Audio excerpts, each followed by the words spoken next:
ચાલો હવે જોઈએ ઉદાહરણ 1.11. એક વિદ્યુત ક્ષેત્ર ધન x માટે ધન x દિશામાં અને સમાન છે, તેમજ ઋણ x માટે તેટલા જ મૂલ્યનું સમાન અને ઋણ x દિશામાં છે. x greater than 0 માટે E બરાબર 200 I કેરેટ ન્યૂટન પર કુલમ અને x less than 0 માટે સદિશ E બરાબર -200 I કેરેટ ન્યૂટન પર કુલમ આપેલ છે.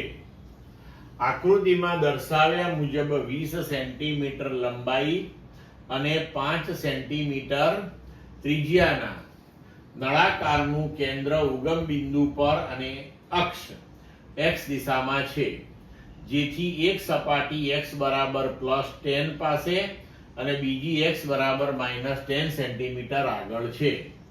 એ દરેક સપાટ બાજુમાંથી બહાર આવતું કુલ ફ્લક્સ કેટલું છે? બી નળાકારની વક્ર બાજુમાંથી ફ્લક્સ કેટલું છે? સી નળાકારમાંથી બહાર આવતું કુલ ફ્લક્સ કેટલું છે? અને ડી નળાકારની અંદર કુલ વિદ્યુતભાર કેટલો છે? આ બધું આપણે ગણવાનું છે. હવે અહીંયા તમે આકૃતિની અંદર જુઓ કે આ ઋણ x દિશામાં તમારું વિદ્યુત ક્ષેત્ર ઋણ x દિશામાં છે, ધન x દિશામાં ક્ષેત્ર ધન x દિશામાં છે. હવે અહીંયા જે તમે આડછેદ સપાટી લો ડાબી બાજુએ, તો એનો ક્ષેત્રફળ સદિશ પણ ઋણ x દિશામાં આવશે. જમણી બાજુની આ આડછેદ જે સપાટી છે એનો ક્ષેત્રફળ સદિશ જમણી બાજુ આવશે. અને જે નળાકારીય વક્ર સપાટી છે આખી, એના માટે ક્ષેત્રફળ સદિશ જે છે એ ડાબી અને જમણી બંને બાજુએ વિદ્યુત ક્ષેત્રને લંબ આવશે. એટલે કે નળાકારીય વક્ર સપાટી જે છે તેની સાથે કોઈ ફ્લક્સ સંકળાશે નહીં. તો હવે આપણે ગણતરી શરૂ કરીએ. તો આ આપણી આકૃતિ છે. તો હવે જુઓ, આકૃતિ પરથી આપણને ખ્યાલ આવે છે કે ડાબી સપાટી પર E અને ડેલ્ટા S બંને સમાંતર છે. તો બહાર તરફનું ફ્લક્સ ડાબી સપાટી માટે E ડોટ ડેલ્ટા S પ્રમાણે E કેટલો? તો કે -200 I કેરેટ. સપાટીનું ક્ષેત્રફળ કેટલું? તો કે πr². અને એનો ક્ષેત્રફળ સદિશ પણ ઋણ x દિશામાં, એટલે -I કેરેટ થી એને ગુણી નાખ્યું.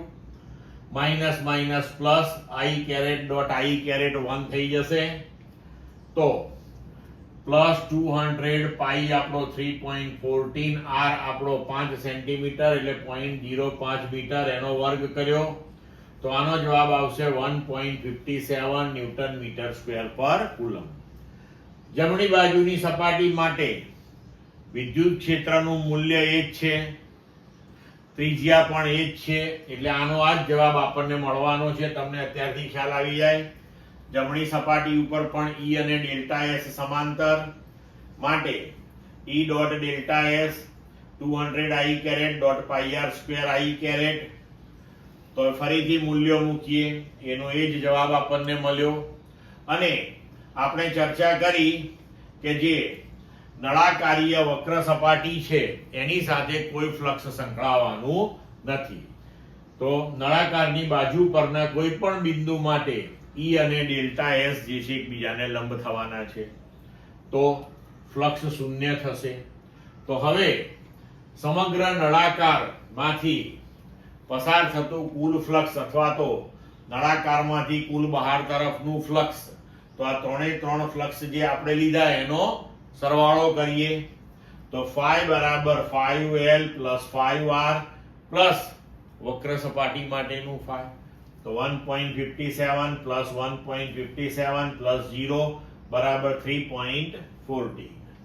હવે સપાટી વડે ઘેરાતો કુલ વિદ્યુતભાર, તો ફરીથી ગૌસના નિયમ પ્રમાણે તમે લખી શકો કે Q બરાબર 5 × ε0.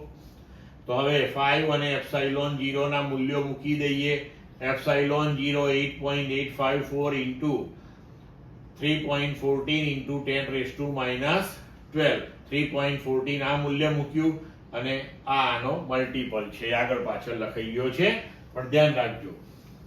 તો હવે આને જ્યારે ઉકેલશું ત્યારે જવાબ મળશે 2.78 into 10 raised to minus 11 coulomb. Clear મિત્રો એકદમ?